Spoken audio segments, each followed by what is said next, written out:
PDS బియ్యం అక్రమ దందాను నిర్మల్ పోలీసులు ఛేదించారు. నిర్మల్ జిల్లా బైంసా పట్టణంలోని ఎస్పీ క్యాంప్ ఆఫీసులో జిల్లా ఎస్పీ జానకి షర్మిల సమావేశం నిర్వహించారు. గత 2 రోజుల క్రితం బైంసాలో పట్టుకున్న పీడీఎస్ బియ్యం అక్రమ దందాను పోలీసులు ఛేదించారు. మహారాష్ట్ర ధర్మాబాద్లో అక్కడి పోలీసుల సహకారంతో బైంసా ఏఎస్పీ అవినాష్ కుమార్, నిర్మల్ ఏఎస్పీ రాకేష్ మీనా తనిఖీలు నిర్వహించారని జిల్లా ఎస్పీ జానకి షర్మిల తెలిపారు. తెలంగాణకు చెందిన రేషన్ బియ్యాన్ని, వాహనాలను సీజ్ చేయడం జరిగిందని చెప్పారు.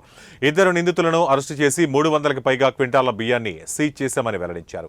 ఈ మాఫియా వెనక ఎంతటి వారున్నా వదలబోమని పేర్కొన్నారు.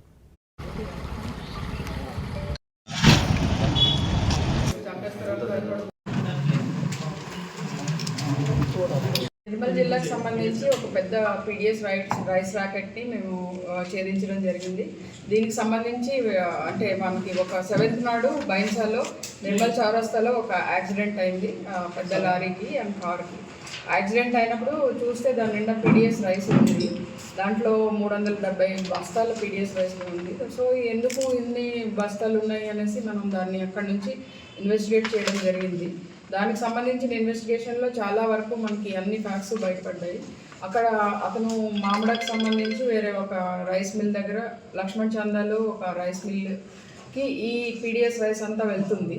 అక్కడ పీడిఎస్ రైస్ ఖాళీ చేసిన తర్వాత మళ్ళీ తిరిగి ఇతను ధర్మాబాద్ వెళ్ళిపోతాడు.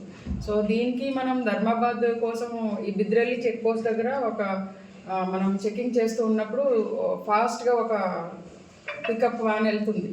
దాంట్లో చూస్తే మనం ఆపినా కూడా ఆగలేదు. మళ్ళీ ఒక 100 బ్యాగ్స్ పీడిఎస్ రైస్ కనిపించింది. సో అది ఆపాలని ట్రై చేసినా కూడా వెహికల్ ఆపకుండా వెళ్ళిపోతే దాన్ని మన officers Rajesh Meena and Avinash Kumar IPS వీళ్ళందరూ అండ్ సిఐలు ఇద్దరు వీళ్ళంతా కూడా ఫాలో అప్ చేసి కూడా వెళ్తే అది ఒక ధర్మాబాద్ దగ్గర ఒక పెద్ద గొడౌన్ దగ్గర ఆగింది అన్నమాట.